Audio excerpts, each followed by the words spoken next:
जब थक जाओ तो आराम कर लीजिए, लेकिन हार कभी मत मानना। अगर आप किसी भी एग्जाम की तैयारी करते हैं ना, तो आप डेली का, ये नहीं कि पूरे महीने भर का, पूरे हफ्ते भर का टारगेट बना लिए। आप डेली रोज सुबह उठते हैं ना, एक डायरी पेन ले लीजिए या व्हाट्सएप में किसी को मैसेज कर दीजिए, मुझे आज रात को सोने से पहले जो टारगेट, जो लक्ष्य मैंने सेट किया है, इसको पूरा करना है। अगर वो पूरा नहीं होता है तो रात को सोएंगे नहीं। और ये नहीं कि पहाड़ जैसा टारगेट रख दिए, नहीं, डेली थोड़ा थोड़ा टारगेट रखो, लेकिन सोने से पहले उसको पूरा करने के बाद ही बिस्तर पर सोएंगे।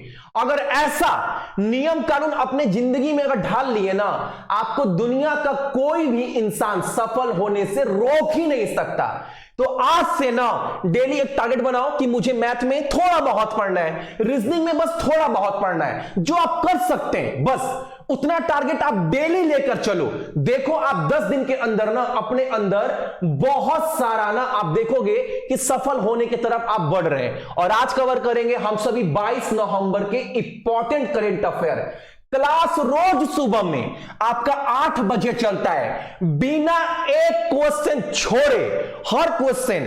और मैंने जीडी में, एमटीएस में, एनटीपीसी में प्रमाण दिया है, एक क्वेश्चन बाहर नहीं बना है। और मैं डेली 10 से 12 मिनट ही पढ़ाता हूं। क्या जीके जीएस नहीं, current affair. Current affair exam में बाहर बन जाए असंभव, लेकिन पढ़ना इतना स्मार्ट तरीके से है कि जिसका लोड आप सभी अपने ऊपर ले पाओ। ये नहीं कि 1 घंटा करंट अफेयर देख रहे हैं, जीके जीएस देख रहे हैं, दिमाग का दही बन गया, 10 दिन के बाद सब भूल गए। नहीं, पढ़ो ऐसे कि आपको 1 महीना तक भी याद रहे।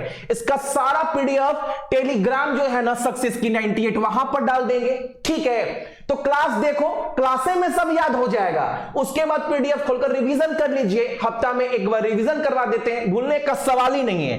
पहला क्वेश्चन हमारे सामने, आपके सामने क्या है, एग्जाम में डायरेक्ट पूछेगा आप सभी से कि ना लघु और मध्य उद्यम जितना भी है, स्मॉल एंड मीडियम इंटरप्राइज, जो भी छोटे छोटे उद्योग है ना, उनको सहायता करने के लिए, उनको समर्थन करने के लिए किस कंपनी ने भारतीय लघु उद्योग विकास बैंक, एग्जाम में अभी आप सभी से एक चीज पूछा था जीडी के एग्जाम में, सिडबी का फुल फॉर्म क्या होता है, small industry development bank of India, इसके साथ भागीदारी की है। अभी जो कोरोना काल आपका चला है ना कोविड-19 में, तो जितना भी नुकसान हुआ है छोटे छोटे व्यापारियों का, उनका सहायता करने के लिए, ताकि वो नुकसान से उभर पाए, इसके लिए ना जो गूगल है, गूगल वो सिडबी के साथ हाथ मिलाया है, ताकि छोटे छोटे व्यापारियों को, छोटे छोटे उद्योग को उनके नुकसान से उभारा जा सके और वो दोबारा से खड़े हो पाए। क्वेश्चन क्लियर सभी को। अब एग्जाम में आपसे एक चीज पूछेगा कि जो ये मंत्रालय है ना, ये मंत्रालय किस मंत्री के पास है। मेरे पीछे पीछे बोलना आप सभी, क्या बोलिएगा, ये मंत्रालय ना नारायण राणे के पास है। मैंने क्या बोला, ये मंत्रालय ना भैया नारायण राणे के पास है। अच्छा, सिडबी का गठन कब हुआ है, तो 2 अप्रैल, कब, 2 अप्रैल 1990 को सिडबी का गठन हुआ था। सिडबी का मुख्यालय कहां पर है, तो सिडबी का मुख्यालय ना भैया लखनऊ में है। क्वेश्चन क्लियर हो गया, किसी को दिक्कत है भैया, क्वेश्चन याद हो गया, ठीक है ना। अगला क्वेश्चन हमारे सामने यहां पर क्या बोला है, संयुक्त राष्ट्र विश्व पर्यटन संगठन के द्वारा, एकदम क्वेश्चन को दिमाग में बैठा लेना, संयुक्त राष्ट्र विश्व पर्यटन संगठन के द्वारा पोचमपल्ली को दुनिया का सबसे सर्वश्रेष्ठ पर्यटन गांव के रूप में नामित किया गया है। दुनिया भर में जितने भी गांव है ना, उसमें से एक गांव को चुना गया है, किसके लिए, सर्वश्रेष्ठ पर्यटन गांव के लिए। नाम क्या है, पोचमपल्ली। ये पोचमपल्ली गांव कहां पर पड़ता है, तो तेलंगाना में। कहां पर, तो तेलंगाना में। आप सभी एक आंसर बताइएगा, डेली एक क्वेश्चन पूछता हूं। विश्व पर्यटन संगठन का ना मुख्यालय, हेडक्वार्टर कहां पर है, इसका गठन कब हुआ है और इसके अध्यक्ष कौन है। ये आप सभी को बताना है। पंचमपल्ली गांव को सर्वश्रेष्ठ गांव का टैग दिया गया है किसके द्वारा? तो वर्ल्ड टूरिज्म ऑर्गेनाइजेशन के द्वारा। ये कहां पड़ता है? तेलंगाना में पड़ता है। क्वेश्चन याद हो गया? चलो अगला क्वेश्चन हमारे सामने। एबी डिविलियर्स जो साउथ अफ्रीका के बेहतरीन खिलाड़ी है, जिन्होंने क्रिकेट में ना अजीबो गरीब कितने सारे शॉट जो है जिसका आविष्कार किया, इनके आने के बाद ही ना क्रिकेट में शॉट कैसे खेला जाता है 360 डिग्री लाजवाब शॉट ना इन्होंने ही सबको बताया कि तेजी से रन कैसे बना सकते हैं। इन्होंने बोला है ना अब क्रिकेट को टाटा बाय बाय सब खत्म, मतलब पूरा संन्यास ले लिया हर फॉर्मेट से। आरसीबी के लिए खेलते थे, अब ये बोले हैं ना आईपीएल खेलेंगे, ना ऑस्ट्रेलिया में बिग बैश खेलेंगे, ना वेस्ट इंडीज में सीपीएल खेलेंगे, कोई टूर्नामेंट नहीं खेलेंगे, सबको अलविदा बोल दिया है। ये कहां के रहने वाले हैं? आपका दक्षिण अफ्रीका के। क्लियर ना? अगला क्वेश्चन हमारे सामने, एकदम याद रखना, भारत का अंतर्राष्ट्रीय फिल्म महोत्सव जो गोवा में होने वाला है, गोवा में होने वाला है, ये कौन सा संस्करण है? तो एकदम याद रखिएगा 52वां। क्वेश्चन क्लियर हो गया? 52वां संस्करण जो है अंतर्राष्ट्रीय फिल्म महोत्सव का आयोजन समारोह कहां पर होगा? गोवा में होगा। एक बात और याद रखिएगा, आप सभी एग्जाम में पूछ देगा, तो अगर बोलेगा एग्जाम में ना सत्यजीत रे, मैंने क्या बोला? आपने बोला भैया सत्यजीत, पीडीएफ में डाल दिए, सत्यजीत रे लाइफ टाइम अवार्ड। क्या बोला भैया? आपने बोला ना सत्यजीत रे लाइफ टाइम अवार्ड से किसे सम्मानित किया गया है इस अंतर्राष्ट्रीय फिल्म महोत्सव में? तो दो लोगों को। क्या क्या नाम है? मार्टिन स्कॉरेस और स्टावेन सजाबो। याद रहेगा, ये दो लोगों को सत्यजीत रे क्या नाम है? सत्यजीत रे अवार्ड दिया गया लाइफ टाइम में। ठीक, सभी को क्लियर? कोई डाउट क्वेश्चन में? करेंट अफेयर कवर हो गया बाबू। अगला क्वेश्चन हमारे सामने, अगर एग्जाम में बोलेगा एशियाई तीरंदाजी चैंपियनशिप प्रतियोगिता कहां पर हुआ है, तो बोलिएगा बांग्लादेश की राजधानी ढाका में हुआ है। इसमें भारत ने कितने पदक जीते हैं? तो आप बोलिएगा इसमें भारत ने 7 पदक जीते हैं। क्लियर हो गया?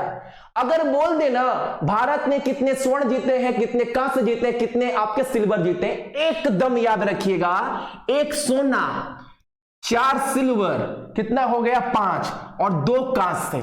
अब एग्जाम में एग्जामिनर कुछ आपसे पूछना चाहे इस क्वेश्चन से, कुछ भी एक क्वेश्चन पूछ सकता है कि ना एशिया तीरंदाजी चैंपियनशिप में स्वर्ण पदक किसने जीता था? नाम याद रखना, ज्योति सुरेखा वेनम। सब पीडीएफ में डाल दिए, ज्योति सुरेखा वेनम ने स्वर्ण पदक जीता है। क्लियर ना? अगला क्वेश्चन हमारे सामने, एक भारत श्रेष्ठ भारत अभियान। पहला तो एग्जामिनर पूछेगा यह अभियान कब चालू हुआ था, तो आप बोलिएगा 31 अक्टूबर 2015 को यह अभियान चालू हुआ था।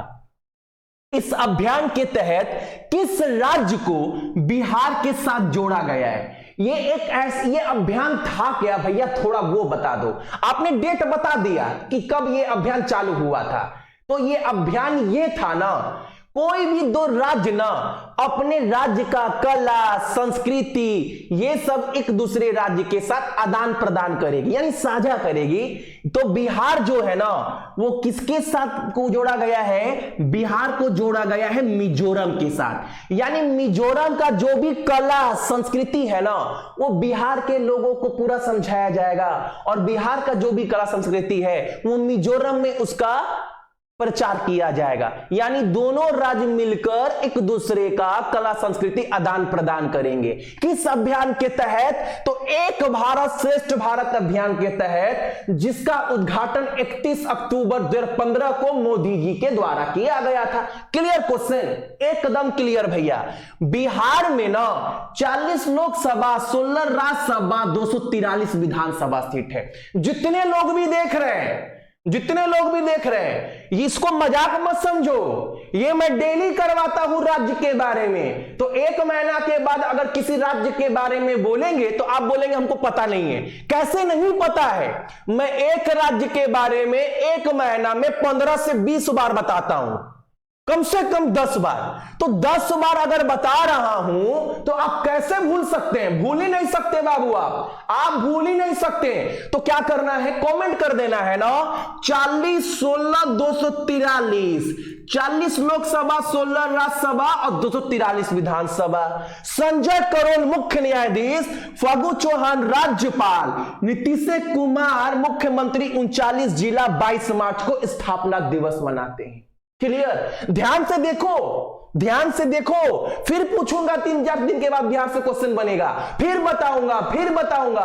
अरे दिमाग में बैठ जाएगा। मिजोरम के बारे में सुनिएगा, पिछले 1 सप्ताह में 3-4 बता चुका हूं मिजोरम के बारे में। 1 लोकसभा, 1 राज्यसभा, 40 विधानसभा, 1-1 40 लिख दीजिए।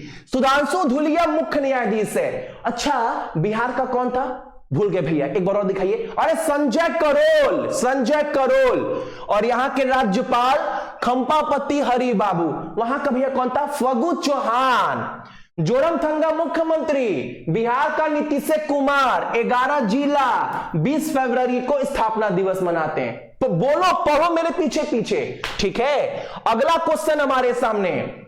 बैडमिंटन वर्ल्ड फेडरेशन के द्वारा लाइफ टाइम अचीवमेंट अवार्ड किसे दिया गया? सीधा क्वेश्चन एग्जाम में बस इतना पूछेगा और आपके सामने 4 ऑप्शन रहेंगे, आप बोल कर आइएगा। दीपिका पादुकोण के बाबूजी को दिया गया है लाइफ टाइम अचीवमेंट अवार्ड, यानी प्रकाश पादुकोण को। ये बैडमिंटन के खिलाड़ी भी रह चुके। क्लियर हो गया? अरे क्लियर हुआ कि नहीं हुआ?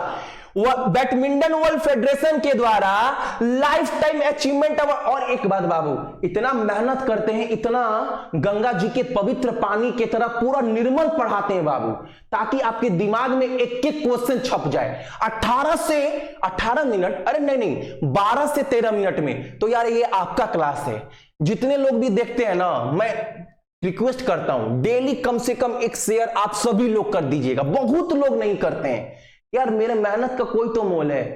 आप लोग शेयर क्यों नहीं करते? मुझे ये समझ में नहीं आता है। अगर एक टीचर आपको पसीना गिराकर नोट्स बनाकर पढ़ा रहा है तो एक छात्र का क्या फर्ज बनता है कि आए भैया का क्लास देखे चले गए। आपको नहीं लगता है कि भैया क्लास को भी बढ़ाना चाहिए? हम शेयर कर देंगे और डेली बोलना सही नहीं लगता है। ये तो आपका फर्ज बनता है बाबू, ये आपका अपना क्लास है, ये आपके लिए हम पढ़ाते हैं। अगला क्वेश्चन हमारे सामने, विश्व टेलीविजन दिवस प्रति वर्ष हम कब मनाते हैं? 21 नवंबर को, यानी कि ऑप्शन नंबर डी। क्वेश्चन हो गया। थीम इस बार का कुछ नहीं दिया गया है, आपके एग्जाम में पूछेगा विश्व टेलीविजन दिवस कब मनाते हैं, तो 21 नवंबर को मनाते हैं। अगला क्वेश्चन हमारे सामने, धोखाधड़ी के मामले में, चोर चीटिंगबाजी के मामले में, लूटपाट के मामले में भारत का स्थान कितना है पूरे विश्व भर में? और ये रिपोर्ट जारी किया कौन है? ये रिपोर्ट जारी किया गया है भैया प्रेस इंटरनेशनल संस्था के द्वारा। इस रिपोर्ट में ना भारत का स्थान 82वां दिया गया है। इसके पहले ना 2020 में भारत का स्थान 77 था, 77 पर था। अभी भारत का स्थान कितना हो गया? 82। ठीक है, अब आपके मामले में मन में आएगा भैया धोखाधड़ी के मामले में 1 नंबर पर कौन है? तो उत्तर कोरिया। क्या बोले? North Korea. पीडीएफ में सब डाल दिए हैं बाबू, नॉर्थ कोरिया। अगला क्वेश्चन हमारे सामने यहां पर है, विश्व स्तर पर किस दिन को संयुक्त राष्ट्र यूनाइटेड नेशन के द्वारा मान्यता प्राप्त विश्व बाल दिवस मनाते हैं? आपको पता है ना हमारे देश में चिल्ड्रन डे कब मनाते? 14 नवंबर को। लेकिन दुनिया भर में संयुक्त राष्ट्र के द्वारा विश्व बाल दिवस कब मनाते हैं? तो 20 नवंबर को मनाया जाता है। अगर एग्जाम में बोल देना कि वर्ल्ड चिल्ड्रन डे का विषय क्या था, थीम क्या था, तो आप लोग छोड़कर मत आइएगा, हम करवाए हैं, पीडीएफ में दिए हैं। A better future for every child.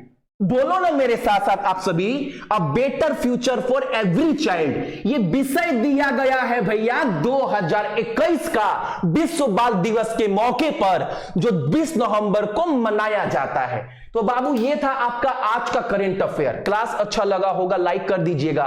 Daily मेहनत करते हैं, जितने लोग भी क्लास देखते हैं, हर एक बच्चा, हर एक मेरा भाई बहन कम से कम ना शेयर करना यार। ये आपका खुद का फर्ज बनता है, ये आपकी रिस्पॉन्सिबिलिटी बनती है कि भैया के क्लास को शेयर करें हम लोग। अगर भैया हमारे लिए इतना मेहनत करते हैं तो गुस्सा आता है कभी कभी, फिर सोचते छोड़ो क्या बोलें। चलिए सभी को बहुत बहुत गुड मॉर्निंग। आपका दिन आज का बहुत अच्छा हो। अपने साथ साथ अपने मम्मी पापा का भी ख्याल रखिएगा, ठीक है। जय हिंद। और साथ ही साथ देश का भी ना।